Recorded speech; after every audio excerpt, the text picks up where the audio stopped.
The Indianapolis Colts have got quite a young and promising roster, especially for the year 2024. But as with every team, they definitely have people and players that need to step up in multiple ways, and that's what we are going to break down here tonight. So let's talk about it.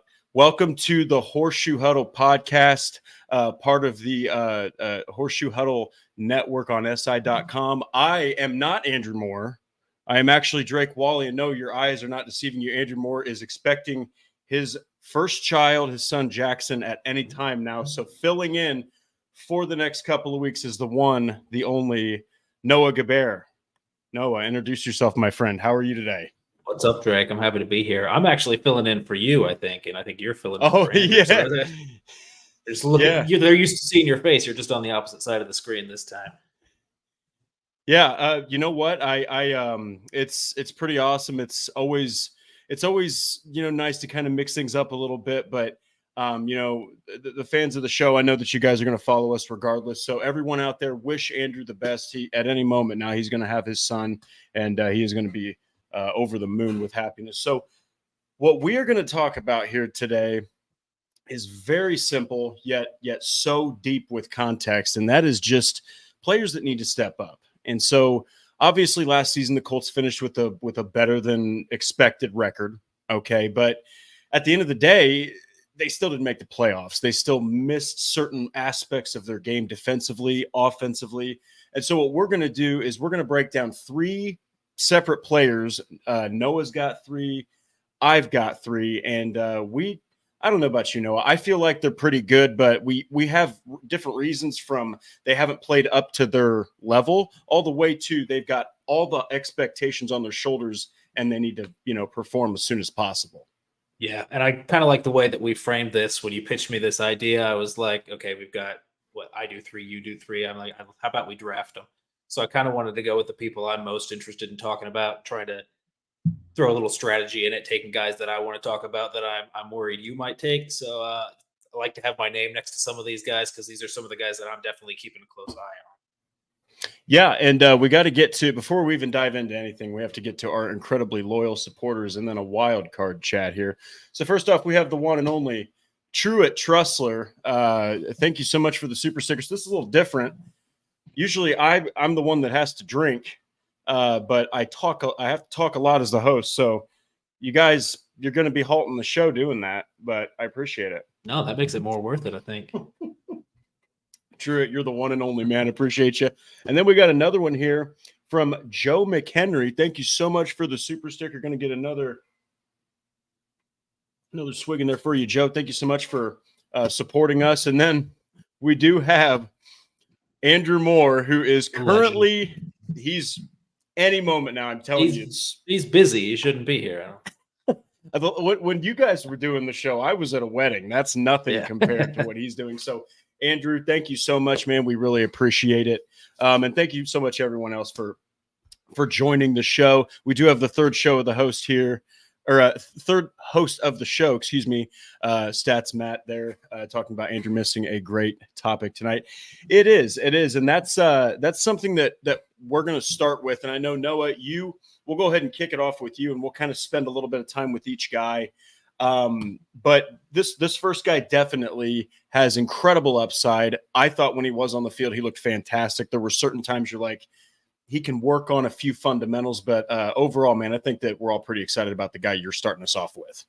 Yeah. So when I was trying to decide who the first guy off the board would be when we were going out of this, I knew there was a couple of other guys that I wanted to talk about, but this guy, I feel like he's got some guys behind him that could push him for playing time that I kind of like, maybe a little bit more than the general consensus of Colts fans.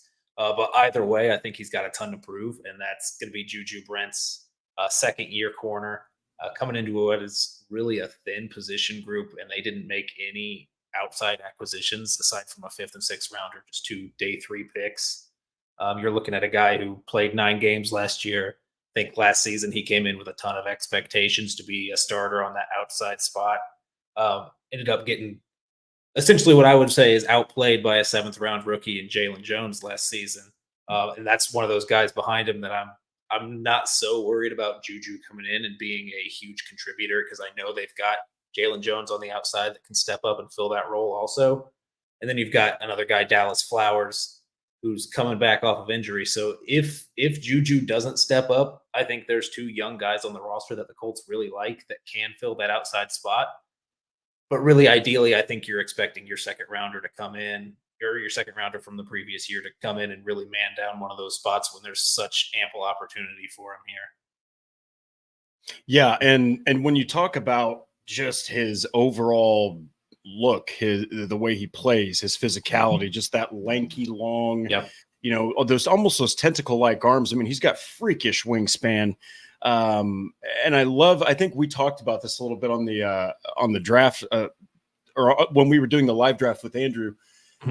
Look, they took Jalen Simpson, okay, and they moved him to cornerback. Okay. And I know that this is a guy that we're not going to be covering here. I know he's not on our list. But the reason I think that the Colts did not say, hey, you know what, we need a cornerback at 15 is because Jalen Jones and Dallas Flowers, I think that they're more confident in those guys than people they like them. looking at. They like them. Yes. And I feel like that's something we weren't 100% sure going into the offseason. Should we believe in these guys? Should we not? And Chris Ballard was super clear with what he thinks about them in every press conference he had, bringing up those guys and then just straight up not addressing the position with any outside free agent or early draft pick. So, I mean, they've got those two guys, and I think they feel comfortable going into the season, letting kind of those three guys battle it out. Yeah. And, one more thing about Juju Brents is, I know that he needs to step up in multiple ways, but I think, and I want your take on this, Noah, since you picked him, where it really, if you're looking for a microcosm, which I know that's a big word, but that's like just a one like subject example of a wider, thing. Look at the game last season that finished the year against the Texans. When you had him versus Nico Collins one-on-one, you saw that Juju Brents is not a speed guy. Clearly not a speed guy. He got destroyed. And so I think that that's probably an area he's going to have to try to get better at. But I think that's also where a guy like Dallas Flowers honestly might be the preferred cornerback, where you have Juju Brents being more of that zone guy or press corner. Yeah, and you've got Jalen Jones on the outside, who I think is similar in that kind of build to Juju, where he doesn't have that elite top-end speed. I think Gus Bradley's defense can kind of disguise that a little bit. But yeah, Dallas Flowers, I mean, you kind of have to see where he is coming back off of that Achilles injury to see if he's the same athlete that he was in 2022. And at the beginning of 2023, if he's still that elite speed guy. If he is, then you've kind of got that covered. Then you just kind of have to play your cards right and shade over a certain direction when you've got Jalen Jones or Juju on the other side. Yeah. Real quick, there's actually one more thing since we're on it. Do you think, and I want your prediction, if Dallas Flowers is fully healthy, who do you think is going to compete more for that outside corner position, or who do you think is going to edge the other out on the depth chart? Because I'm telling you, man, I'm with you on this. Dallas Flowers, man, I'm telling you, he could be a really, really, really good corner if it works out. Yeah, and I think I kind of want to say something controversial here. Do it. If you've got all three of those guys healthy, I would start Jalen Jones and Dallas Flowers, and Juju would be my alternate there. Interesting. Wow. Okay. Is there? I mean, because we're spitballing here, man. Like, we got to hear why. Okay, because I'm not saying I don't disagree. I'm just saying, like, I think Juju's ceiling is really high. I just also think that Jalen Jones was one of those seventh rounders that's going to turn out like potentially like Zaire Franklin. Yeah. And I think StatsMatt brought it up. He was talking about those stats that we gave on that live show. I think you just came out of nowhere asking me how I felt about Jalen Jones and Dallas Flowers, and I was going over those numbers, just kind of comparing them to what an average first-round corner would look like, just in case that was the selection. Really, Jalen Jones and Dallas Flowers came out super favorable when it came to like the amount of times they were targeted when they were on the field, amount of yards that they gave up per snap they were in coverage, the amount of yards they gave up after the catch, which means they're good tacklers and playing them close. Juju, he wasn't bad by any means by any of those metrics, but Dallas Flowers and Jalen Jones were really showing something special there. Yeah. And hey, you know what? If they can get if they can get results out of those cornerbacks with, I mean, the late picks they got them with, and, with nobody even talking about those guys, I think the Colts would be freakishly happy, So, well, hey, Noah addressed the cornerback position, which is it's a big one. In fact, I dare say that it's probably the most important. And you know what? We have to give it because he is typically the host. So Andrew says, if Brent stays healthy, you have a solid starter at outside cornerback, physical, long, and can help in run support. Really got better in coverage the more snaps he played.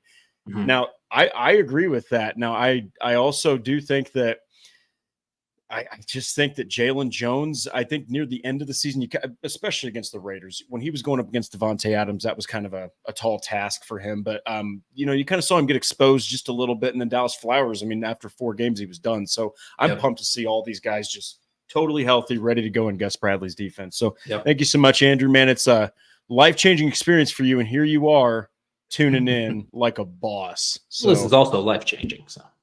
Yeah, very fair. I mean, we got to talk about the 6 Colts that need to improve the most. No, you know what I'm saying?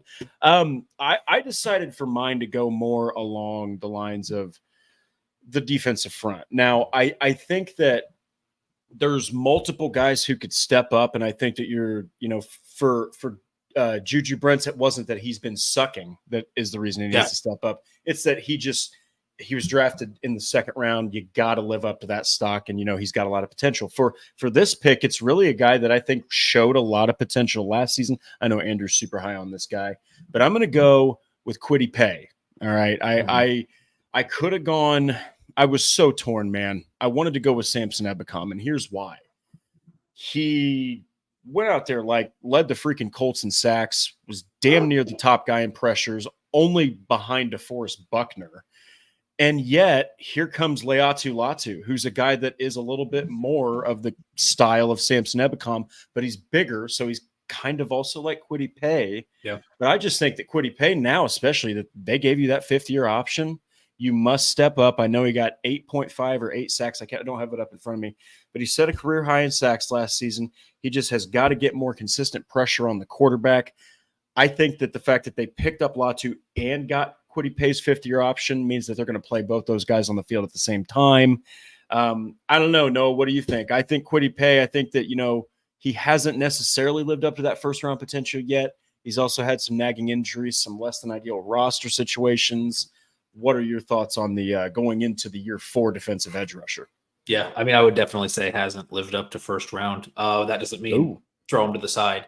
I think he's a valuable player, and I think that 5th-year option should have happened. I think maybe the price tag is a little more than what you want to pay for the production that you get from him at this point. But you're kind of banking on seeing if he can take that next step, get some extra reinforcements in the room, and seeing if he can really feast when he's given fresher legs and different opportunities.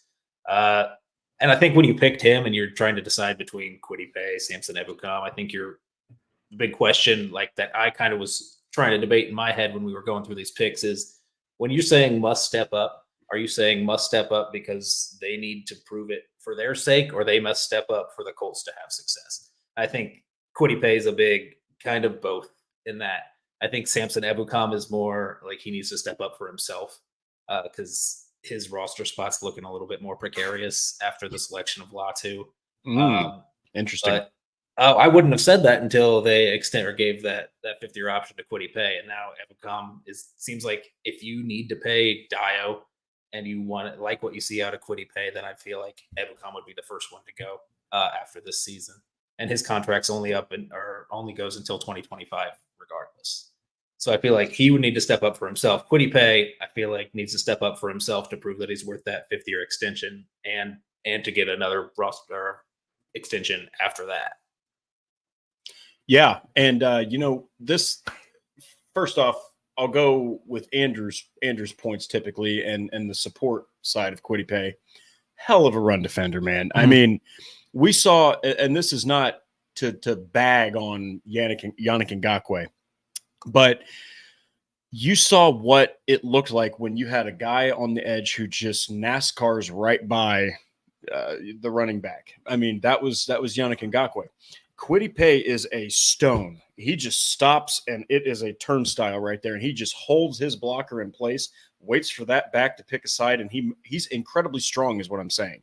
Like Quitty Pay is a monster defensive end on, against the run game. But when you look at the pressures, this is something I always love to point out, and this is where he's got to get better. You don't pay an edge rusher to stop the run. You don't. No pun intended.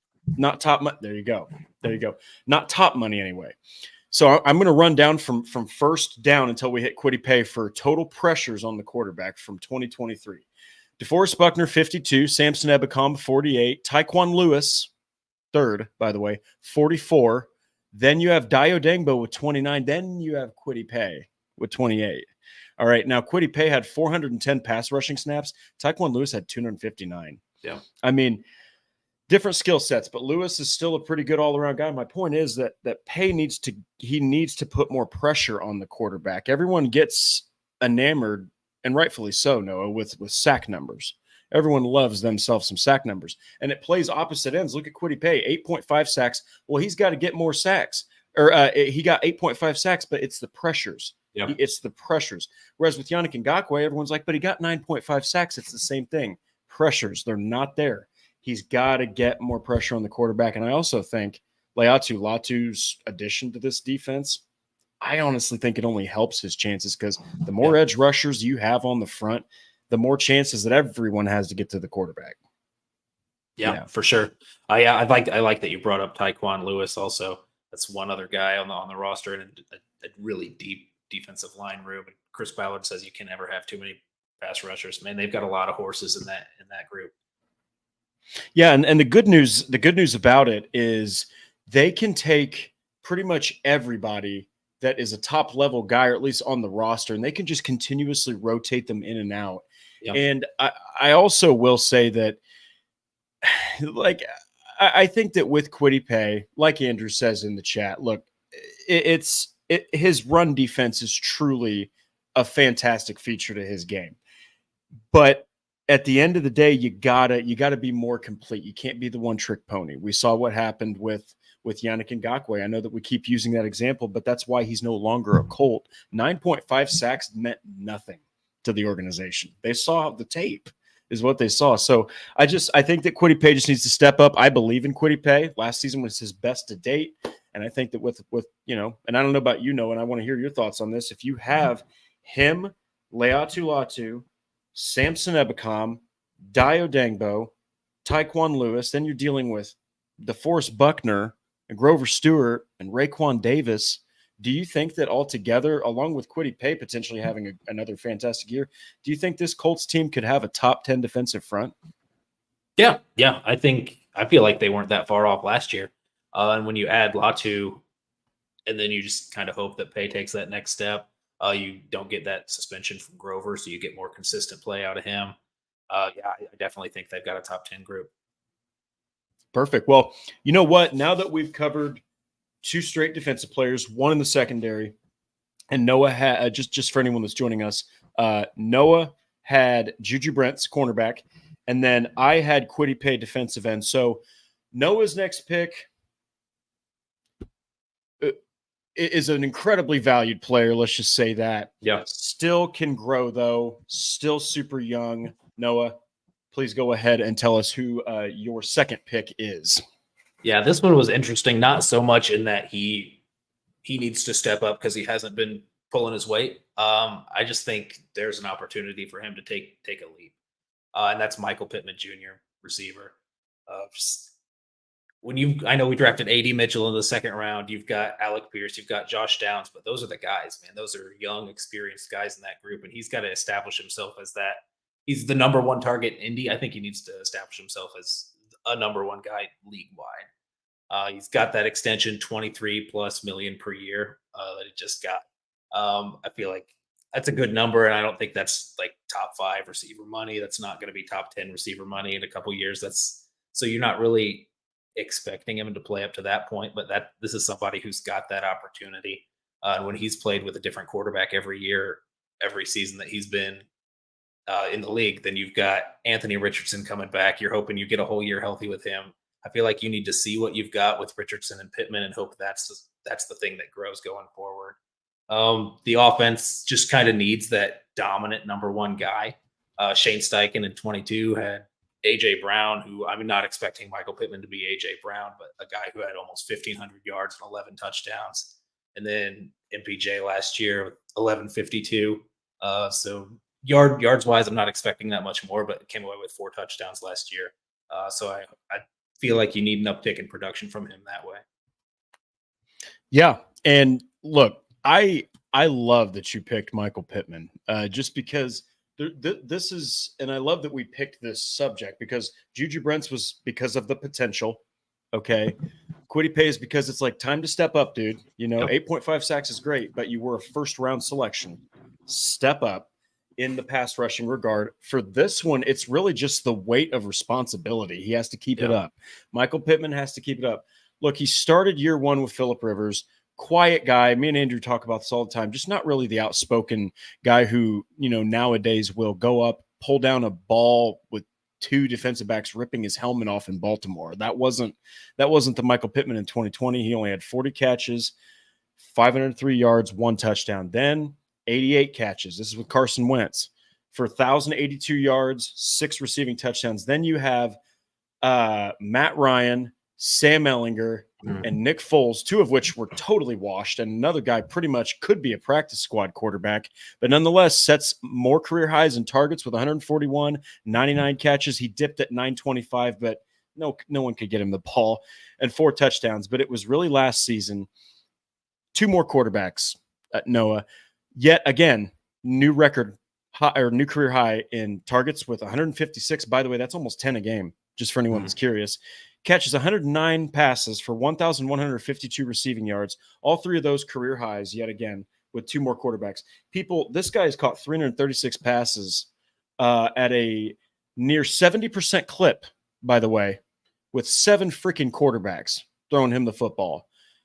I don't think it's going to change. I just think he's going to I think he's going to step up. No, I love the fact that you picked it, but I think we both can agree that if he has Anthony Richardson for another season, he has consistency at quarterback, he has consistency at play caller. Also, guys, 3 head coaches. Just saying, 3 head coaches in his 4 seasons. But I think that we can agree, Noah. And I want you to give one more thought on this before we do a transition. But I think we can agree that you could see a Pro Bowl finally in Michael Pittman Jr.'s future if Anthony Richardson, Jonathan Taylor, guys like that can stay healthy. Yeah. When I threw Michael Pittman in, I was expecting some backlash because the way we titled it, who must step up. I'm like, yeah, it's Stats Matt saying he has stepped up. I agree, he has stepped up. Lots of woes in the chat. I see that also, but I mean, this is the year to elevate. He's been this consistent guy. He's been the guy, wide receiver 1. He's been stalwart on the offense that you build around. I think this is when you take off and you get Richardson back. You have some familiar. I know he didn't play that much with him last year, but you have some familiarity with him. You have an offseason working with him. You come into the year knowing who's throwing you the ball. And then I feel like if you're going into the season with your franchise quarterback of the future, you need to see your franchise wide receiver of the future connect with him in a way that he hasn't connected with other quarterbacks. Yeah. And look, I loved when we got a chance to cover what's going to happen with Michael Pittman Jr. I mean, PFF had a field day and with good reason. Everybody likes, look, man, you want to get views, right? I guess. We know that struggle, but who's the best suitor? Imagine this offense, Michael Pittman Jr. with Travis Kelce in Kansas City. It's like, if they would have allowed Pittman to leave, you're depriving Anthony Richardson of so much. And as we've said, Noah, it's all about Anthony Richardson. It's a quarterback league. You've got all this capital invested in this guy. He's got all this. He's a bigger Lamar Jackson. Okay. Like if you can get all that lined up with the weapons that they've given him, dear Lord. Yep. But okay. So right along the same lines as Noah went, I guess you could say for pass catcher, this is really more of, availability. You you need to be out there, and the glimpses have got you super excited about this guy. And it's Jelani Woods, tight end Jelani Woods. I think that you have to, for him, he has to step up number one, you got to get over the hamstring issues, which we've seen some of his training videos, and they're actually pretty damn awesome. He looks like he's got a lot of gasoline in the pistons and everything, but they're not going to move him along any quicker than what he can. So I just think that when you saw him with Matt Ryan and Ellinger and Foles, Noah, we saw first off, that season was just hapless for the Colts. They did not know what to do almost with Jelani Woods. But you saw glimpses, especially in the Chiefs game. I think he caught 2 touchdown passes. I think he caught the go-ahead. I mean, there's a lot of promise there. He's like 6'7". He's like 265 pounds. Yeah. Runs like just an absolute bulldozer down the field. I just think it's really a question of availability, and then don't sleep on some of those other tight ends in the room. The Colts have an overlooked tight end room. And now with everything going on with Drew Ogletree, if he can return, that just puts another wrench in this offense. But I think Jelani Woods has got to step up because there's some hungry dudes behind him in that tight end room, man. Yeah. I mean, Jelani, kind of an obvious choice just because of the hype that's around him as this flat 10 Raz athlete drafted the same year. Some of these freak athletes, and you're going into the season, you see kind of flashes in 22 as a rookie, and then he misses this entire season. So, I mean, obviously a lot on the line for him coming into year 3, needing to show that he belongs on a roster and can stay healthy and is the same kind of guy coming back after that injury. I like what you said about the other tight ends, though. I think definitely underrated. You've got kind of a lot of guys in the group that all do different things, but they're all kind of at a similar kind of tier where you would kind of rank them against other NFL tight ends. I feel like Jelani Woods hasn't separated himself from that group at this point, but there's definitely opportunity to do that, and he's kind of got the most potential in that group to be that kind of standout guy that Shane Steichen loves to feature in offenses. Yeah, and look, man, Richardson showed really a love of hitting the tight ends over the middle of the field. I mean, we saw Drew Ogletree benefit. We saw Kylan Granson benefit. And one of my favorite picks, man, at the time I was like, what the hell are they doing? But looking back, I love the Will Mallory pick, man. I mean, just surefire hands, quick, fastest tight end in the 23 draft class, man. So you're talking about a seriously deadly tight end room. If they could put it all together, man, I love it. I have to highlight just a couple of chats here. So right here. So Stats Matt says, we have seen Jelani be a pretty dang good receiving option, show health and blocking ability to be able to put your staple in the room. I love that you said that because his sheer size, he should be a better blocker. Yeah. Like Jelani should just be, I mean, they're asking Mo, who, by the way, is the same size as Jelani, just not as athletic. He's not as like explosive. They're asking him to pretty much be this blocking tight end. And, you know, the Colts have missed Jack Doyle. I'll just say that. So I love what you said about the pretty dang good receiving option, amazing red zone target. And then the other one I wanted to highlight right here is where I think the tight ends could be used better is in the red zone. Everyone will expect the Colts to run at or near the goal line. I mean, we just talked about it. Noah touched on it. They've got a deep tight end room. They've got big tight ends like Mo Alley Cox and Drew Ogletree and Jelani Woods. And then they've got the move tight ends like Kylan Granson and Will Mallory, who kind of does a little bit of everything. But man, I do got to say, if you had to say right now, who do you think has the leg up as potentially the starting tight end? I think that is more complicated of a question than it should be. It is just so difficult. Just because of the guys that you have in the room that are kind of specialists in different things. When you kind of look at it, I'm not sure if you're looking at the move guy or the kind of the inline, just Y tight end. You're looking at, I don't think Jelani Woods is the starter at either spot. I think Ogletree and Mo Alley Cox are both better blockers than him. I think Granson and Will Mallory might be more athletic of move tight ends. Not necessarily more athletic, but Granson's the number one separator. Mallory just showed flashes of being quick. So I would say if you're starting 2 guys, I would say Ogletree might be your inline guy, and then Granson I think would have just a slight leg up over Mallory as the move guy.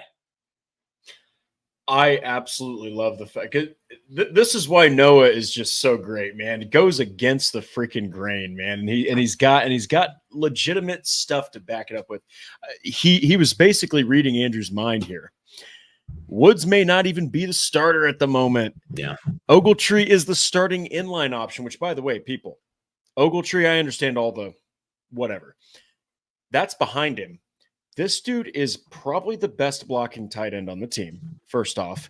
And he can get downfield. Is he the starter overall? Maybe not, but he's probably the best blocking tight end, which makes you the starter and preferred option in line. Yeah. And then Granson being the starting move tight end. Look, people sleep on Granson. I know Andrew makes jokes about it all the time. He's got one freaking touchdown. I think when he caught that, he actually posted a picture on X holding it like a baby, like he just had a newborn. I'm very proud of it. But he creates separation. He's a good route runner. He's very, very difficult to cover just for your bigger linebackers or your bigger corners. He can just make a lot of things happen. So I'm right there with you, Noah. I think that right now Jelani is looking kind of sort of from the outside in, and this league sucks in one regard. If you get hurt and you're the starter, it gives your backups an opportunity to show that they can potentially start. And it's a, what have you done for me lately, league? So the league moves fast. It does. It does. Well, we got a couple more here, and then we're going to get to news and rumors. But first, everybody in the chat, let's two things. Let's give Andrew some serious props here. Joining the show from the hospital, and then Noah filling in. Noah, seriously, man, appreciate you, man. Thank you so much for filling in during all this. I'm happy to be the substitute teacher of Horseshoe Huddle. Hey, you know what, though? You might be the substitute teacher of Horseshoe Huddle, but you are the amazingly cool substitute that everyone's excited about. Put on a movie, yeah. There you go, man. Put on a movie that has nothing to do with the subject matter. So Noah's next one is honestly one of my favorite players. Really felt like last season, especially when he got going around mid 2023. I was like, this guy has potential Pro Bowl talent. Yep. So I'm excited to talk about him. Noah, go ahead and do the honors. Get this one started for us. Yeah, I mean, there's several guys when you bring up this topic that are pretty obvious. And I think you kind of steer your eyes towards the position groups where you're like, okay, we didn't do as much there as we kind of would have hoped. And this is, I'm going back to the secondary. I guess I'm just now realizing that I picked Juju Brents and Julian Blackman, the safety. So that's two DBs that I put, which really kind of shows the emphasis on kind of we came into the offseason with this kind of, I guess, projected need. Maybe it was real or imagined. We'll see kind of how Chris Ballard feels about that room based on kind of what moves happen before training camp or even during training camp. But regardless of those moves, I feel like Julian Brent's going to be starting in the secondary. Whether you go out and you sign a Quandre Diggs or whether you go out and sign a Justin Simmons, you've still got a starting spot that you need to fill. And Julian Blackman's going to be that guy. Coming off of his rookie deal, and he gets a 1-year deal. He is very open when he hit the market that he was looking for something more. He feels like he's worth something more, but understood that when he took that 1-year deal that he needs to come back, play a full season. I think that he said his biggest emphasis was being healthy and playing all 17 games. You look at the past 4 years, really kind of, I feel like an unfair projection of being injury prone for him because he came into this league with that Achilles injury coming out of college that happened late during his training process, or maybe it was a bowl game. Just coming into the year, you weren't sure that he was going to be healthy, so he missed all that rookie mini camp. He missed most of training camp, and then he comes in really pretty early, a lot earlier than I think most people expected that rookie year. He ended up playing 15 games that season. I think coming into the season with that injury kind of looming over your head, I feel like he kind of put to bed the rumors there. And then the next season, he didn't play a full season again, but it was 14 games, which is a pretty heavy workload. It was the next season where he played 6 games that kind of got that. Everyone was kind of like, oh, he's never going to play a full healthy season. And then he played another 15 this year. I feel like if you get 15 out of 17 games out of one of your starters, you're not so worried about it. So really 3 of his last 4 seasons, he's played at least 14 games.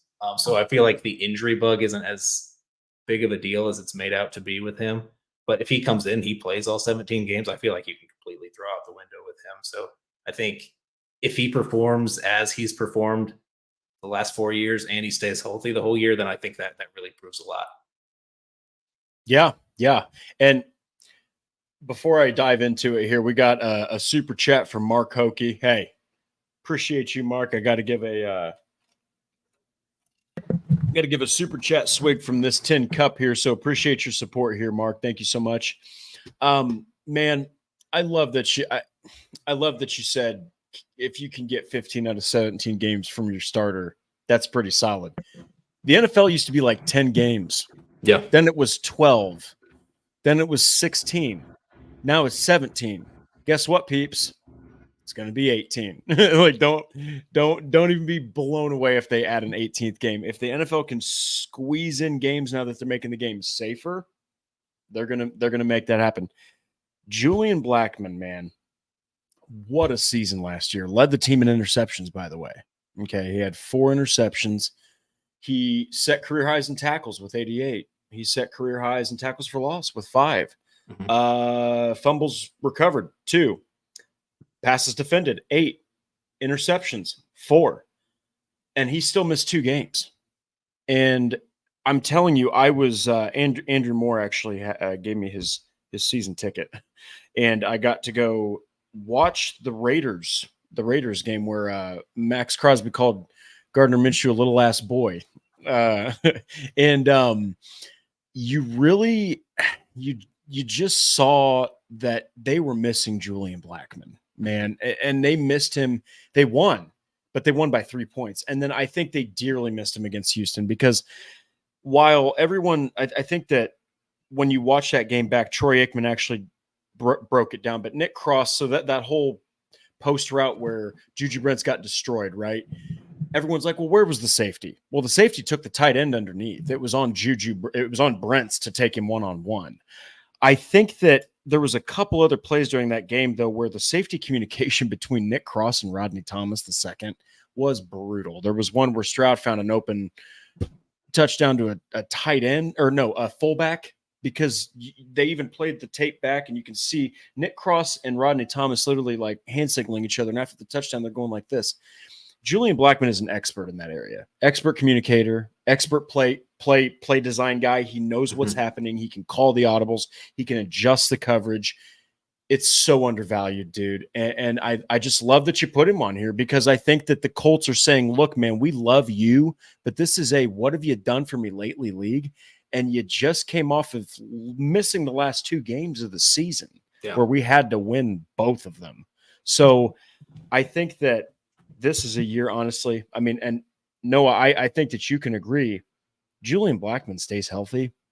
You're talking about potentially at the height, the top 10 safety in the NFL. I think Julian Blackman is a very, very good defensive player. I just think injuries have kind of held him back and crappy rosters at certain times. So, yeah. And it's just really kind of fills those roles that don't exist on the roster outside of him. You're looking for ball production. He had the most interceptions on the team. Really, you're only getting that from Kenny Moore at this point in the secondary, especially Shaq Leonard off the team now. That ball production, you got to replace that at some point. I don't think Zaire Franklin's really that guy, despite being a rock in the middle of that defense and a tackling machine. I don't think he's that turnover machine playmaker that Shaq was. So you've got somebody who's got experience in a group that really doesn't have any outside of him either. I guess you kind of see what happens with the acquisitions if there's a free agent brought in later. But even if there is, you've got Julian Blackman who's played in the system. Your outside guy's not gonna be familiar with the coaching staff. He's gonna have to be that key communicator regardless of who gets brought in. So yeah, I mean, when you're focusing on that ball production too, outside corners, Dallas Flowers, no interceptions. Jalen Jones, no interceptions. Juju Brents, 1 interception. So I mean, you've got to find a way to take away the ball, and they really they preach that, they follow that to the T. That's kind of Gus Bradley's MO. Is you're just kind of hoping that the defense takes advantage of a mistake made by the offense. You're playing back safe. You're trying not to give up the explosive plays, which the communication helps with. And then you're just kind of trying to pounce on those rare opportunities you get from the offense. No, you nailed it. And look, it's hard to admit this. And I haven't even heard you say how you feel about Gus Bradley, Noah, but just by reading into your words, do you think Gus Bradley gets way too complacent? I actually disagree with a lot of people on that too. I like Gus Bradley's scheme. I would play something conservative on defense too. I think that's fair, especially in a passing league, man. It's vertical. They're going up throughout the league. Completion percentages are, so their offenses are obviously learning to be a little safer and take those shorter plays. But yeah, I mean, you're putting the ball in your hands of your quarterback and it up 40 times a game. There's going to be opportunities to make mistakes. I think you got to be there and you got to capitalize on those. And that's how you flip the field. That's how you win the turnover battle. That's how you win games. So I don't necessarily disagree with how Bradley does things. I think especially last year, you're kind of hamstrung with the experience that you had and you get a lot of criticisms of him not switching up coverages enough. He's playing so much cover 3. I feel like he kept it simple for those guys for a reason, especially those games where you didn't have Julian Blackman on the back end. You're playing a safety turn linebacker, turn back to safety back there in Ronnie Harrison.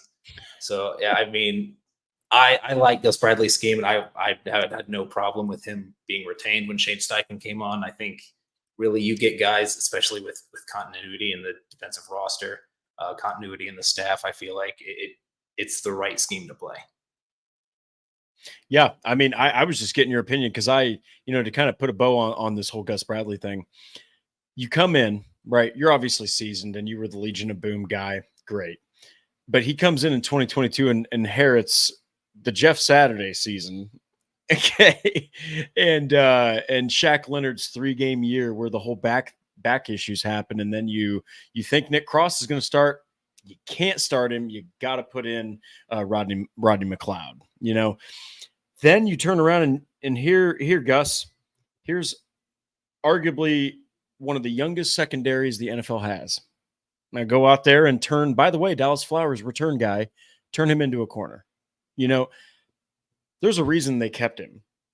I think it's because they think that if they just keep some of these guys like Jalen Jones, Dallas Flowers, Juju Brents, if they keep them working together, Kenny Moore, Jalen Simpson, guys like that, I think that they like what they have. I think that they just need Gus to have time because these books, these playbooks are stupid to learn. I mean, they're really difficult. So I'm right there with you. I think Gus Bradley's had a little bit of a bad hand. Now, obviously, you have to play what you're dealt, but he hasn't exactly been dealt anything even remotely good. It seems in some really difficult situations. Yeah. And I mean, he's the guy that I feel like a lot of Colts media, local media is kind of disappointed. I feel like you kind of want the exciting brand of defense. You kind of want that Rex blitz Ryan, heavy. Multiple fronts, everything.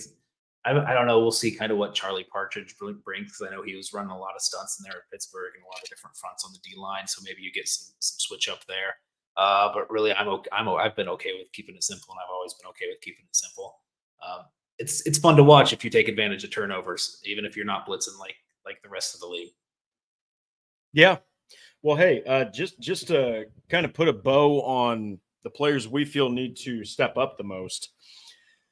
This one is probably the most just talked about. I would say that there's so many people that are like, well, this guy is a bust, or this guy needs to do this and this and that and that. But I'm actually going with Alec Pierce. And I'm going with Alec Pierce in the regard that it is time to step up. Yep. But 5 quarterbacks, going back to kind of what we talked about with Pitman. And then you have to preface in that, look, Pierce, the reality is he's not a very versatile pass catcher. Okay. He's a vertical guy, one cut speed, incredible blocking. And that's why they were watering at the mouth with him and Anthony Richardson, because you've got a guy who's going to make guys think twice with his running ability, play action ability, and then just his incredible arm strength. You get Gardner Minshew, kind of tears things up for Pierce, and you start your career out with the disaster that was 2022. So So far, Pierce has 143 targets, only 73 catches, which looks more like, the freaking Otto Graham days, back when they were just vertical passing when they had leather helmets. That's Pierce, though. He's a vertical threat. He's got only 4 catches, though. The average is 15.2. I think that there's no more excuses, okay? This is your second year at least with Shane Steichen, okay? You got to step it up. The blocking's never going to be in question, and that's why he saw so much at the damn field, is because he can block. In fact, he busted open that big run JT had against Houston in Week 18. That was Pierce finishing off that block, sealing the edge of the defensive back. I just think there's potential here, but man, with A.D. Mitchell, I got to say, I think Pierce might be more of a blocking wide receiver 4 that is a vertical threat, kind of similar to Ashton Doolin with less special teams appeal. Yeah. I was glad you put Alec Pierce on here. I feel like recency bias. I don't know if it's that, but the second round pick of A.D. Mitchell, everyone just kind of like, all right, bye, Alec. We've got A.D. He's this big flashy new toy, and you've got Alex Cut. Yeah. Yeah, but I mean, and Alec Pierce is always, I think he's going to be a guy that whether he has a big season this year or not, and he ends up moving to another team, he's going to find another team because he has utility, being that blocking guy. But you remember guys like Zach Pascal stayed on this roster for a long time as a blocking tight end. He also gave you some oomph on special teams too, being a gunner and a possible return guy. And then you've got Alec Pierce, who hasn't, at least to this point, done that in his career. So maybe that's something he has to learn if he can't find regular playing time here this year. But yeah, I mean, it's put up or shut up this year for Alec Pierce. I feel like A.D. Mitchell is a second round pick, but he's a rookie in an offense, and you still have a ton of opportunity to beat him out in training camp. Show you need to be that starting X. I feel like for that, blocking can't be the only thing that you're better than him at. So he needs to establish himself as that deep ball guy. I think even though he doesn't have that straight up 40 time speed that A.D. Mitchell had, he's fast. What was it, a 4.40, 4.41? I mean, he's got like no late 4.3 speed. Yeah. Yeah. I mean, he's able to stretch the defense, and he wins those jump balls beautifully. That volleyball background going up with the body control and making those contested catches. Find your niche and be better at it than anybody else on the roster, or round yourself out. Because like you said, he's not super versatile with his route tree. He's not going to be your underneath running quick slants, possession kind of guy. I feel like A.D. Mitchell and him can kind of complement each other in that way, where A.D. Mitchell is kind of this kind of savvy intermediate or deeper route runner guy that can separate kind of the top of routes, like Shane Steichen loves to say about him. And then Alec Pierce is kind of this contested catch guy down the field that you can stretch people with vertically. So I think he can be a guy that proves himself to be super valuable to this offense.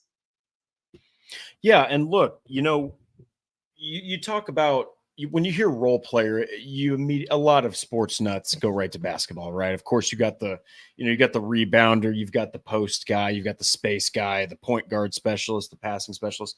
There's a lot of those guys in the NFL too. Mm-hmm. Okay, and I think that in the right situation, I mean, people talk about just fits. Well, Alec Pierce is in the perfect system. Okay, he's in a run-first offense with a dynamic quarterback that can run like hell, can throw the ball like hell, and guess what? You've got Michael Pittman, who's the all-around guy. You've got Josh Downs, who's the underneath quick win guy.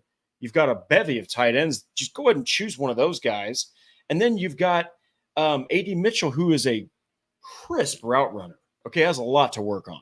But Alec Pierce is already getting forgotten about. And look, while it looks like there is a good chance, I mean, look, A.D. Mitchell's probably more of a well-rounded receiver, top to bottom, than Alec Pierce. But Alec Pierce is probably always going to be the better blocker. He's probably always going to be the better 50-50 guy. And he is always going to be one of those guys that the Colts love, and that's a dude that just works his ass off. Mm-hmm. I mean, like Noah said, Zach Pascal, man, there was a season where he led the team in catches. Okay. I'm not joking. It was the 2019 season with Jacoby Brissett, Brian Hoyer, all that stuff. So there's value with Alec Pierce. I just think to end our players here, Noah, and I want to get your last thought on this. I don't know if this is a make or break season for Alec Pierce, But I think that the urgency has definitely been amplified with the fact that you picked a receiver in the second round, especially with a guy with the ceiling of A.D. Mitchell. And if he hits, it could be hard for Pierce to hold on to that third wide receiver spot on the chart. Yeah, urgency for Alec Pierce for sure. You're looking back kind of at that with the first pick series or behind the Colts or with whatever they're calling it. It was talking about going into that first round about how they're going to be aggressive, and by all accounts, that was for a pass catcher all offseason. Shane Steichen and Chris Ballard talking about how they need to be more explosive in the passing game. They're not calling out Alec Pierce with that, but they're kind of indirectly saying what we had last year was not enough. So kind of just sending a message to all the guys on the roster, not just Alec Pierce, that, hey, we didn't have enough explosive plays on offense. We need to figure out a way to do that. I know Anthony Richardson coming back, JT playing a full season with him, that can take things to another level in terms of explosion when you're talking about like open up big running lanes, getting JT back to that home run hitting thing, and then AR scrambling around and finding kind of improv deep throws. But I mean, they need to schedule up and really scheme up some explosive plays. And I think Alec Pierce would be the guy for that. Yeah. And, just to put a bow on this, we saw multiple times last season, man, Pierce is down the field going like basically, I mean, Minshew is the surgeon. He's the guy who likes to dice you and beat you by 1,000 cuts, man. He's not a deep ball guy. And while that play against the Raiders was electrifying, right? It was like a 57-yard just butte to Alec Pierce. That was a wobbly pass. It was not that accurate, and Pierce had to go underneath and catch it and then run away from the tackler. So I'm just saying, Alec Pierce with the right quarterback, I think you're looking at one hell of a role player, but don't expect this guy to be like a wide receiver 1 or 2. Yep. Colts fans, he's going to be a role player, but he's in the perfect situation with Shane Steichen. So, well, that's all of our players, everybody. But we got just a couple more things here. So we're going to go to some of the latest news and rumors. There's really not much. Yeah. We do have the rookie minicamp. So obviously everyone's really excited to see A.D. Mitchell out there. Everyone's really excited to see Matt Gonsalves and Tanner Bortolini, Leatu Latu, all those guys. This is just an integral part. This is literally the first taste, Noah, of the NFL that these guys are getting. And they're joining a team that really, really isn't as far off, in my humble opinion, as people think they might be. So, yeah. And then coming with rookie minicamp, you got that group of undrafted free agents, which I don't think we've hit on the show. Yeah, I mean, it's some interesting names there, but really, I mean, it's a smaller group than before. I mean, it's a more competitive roster than Ballard has had in his time with the Colts. So really that number was always going to be a little bit smaller. But yeah, I mean, a couple interesting names. Jason Bean, quarterback project, who might be a receiver project, who might also be a quarterback project. We don't know with him. Just kind of a lightning fast athlete, straight line speed kind of guy. We don't really know how well he's going to be throwing the ball. And then Trent Penix, running back, turn tight end, turn running back. He loves these position change guys. So, oh yes. I mean, he's got an opportunity to make some noise in training camp. I think just because of how thin that halfback room is. You've got Sermon and Goodson. You've got Evan Hull. You've got JT, and then you've got Xavier Scott, who spent all of last year on the practice squad, who's a converted wide receiver, and now you've got Trent Penix, who's a converted tight end. So you've got these kind of two pass-catching threats, just kind of dynamic kind of guys that might make the team as that running back 4 and see some limited playing time. Yeah. And look, man, I mean, you never know what you're going to get with some of these undrafted free agents. And I mean, there's even guys that, especially near the end of the draft, you're like, is this guy going to fall to us in undrafted free agency, or is it going to get picked near the end? There was a guy named Jake Witt. A lot of Colts fans might forget about that. They were like, no, we can't wait for this guy to go to undrafted free agency. So there's plenty of teams love themselves UDFA time, baby. I mean, that's where you find a lot of gems. So lastly, we got to go with the numbers. The Colts had a bunch of new number additions here, and I'm going to read them off because since this is my first time hosting, I'm not 100% sure how to share my screen, and I don't want to ruin the stream for all those awesome fans out there. So we got A.D. Mitchell, number 10. We got Anthony Gold, number 6. Tanner Bortolini, number 60. Matt Gonsalves, number 71. # Ryan Deem, anybody. Leatu Latu, number 97. Jalen Carlis, number 57. Jalen Simpson, number 30. We got Abraham with number 33 and Lualu with number 74. So, man, the future of the Colts, it's official. So some of these guys, some of the later round guys, they may or may not make the roster. Don't forget, everyone, including myself, was high as hell on Darius Rush. Yeah. It doesn't even make the roster because of, to go back to our earlier conversation, a guy named Jalen Jones, everybody. But this is exciting to get the numbers. You know where they're going to identify on the team. It's just really a matter of getting adjusted, who's going to stay with the roster long term. And you know what? This is really the start of all of these guys' NFL journeys. And I personally think multiple guys on this list really fit the Colts' needs pretty damn well.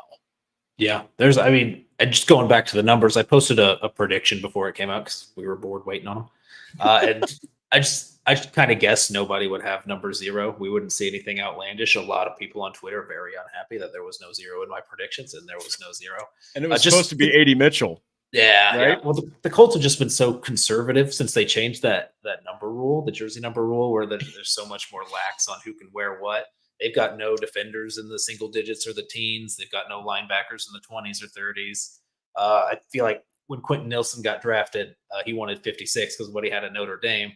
So they listed him as a guard/center because centers were technically allowed to have 50s then. So they gave him 56 that way. They didn't do that with Latu, who wanted 15, I think, originally. They could have listed him as a linebacker/defensive end. So they didn't skirt around it that way. They've just been super traditional, super just kind of wary of the changes and just kind of trying to keep that old kind of professional NFL style look and not kind of delve into that college number kind of thing, which I respect it. It's kind of not as fun. I go in creating Madden players. You create cornerback number 2 and all this stuff. So it's not as fun to see just kind of the basic things that we've always seen. But I mean, they're traditional.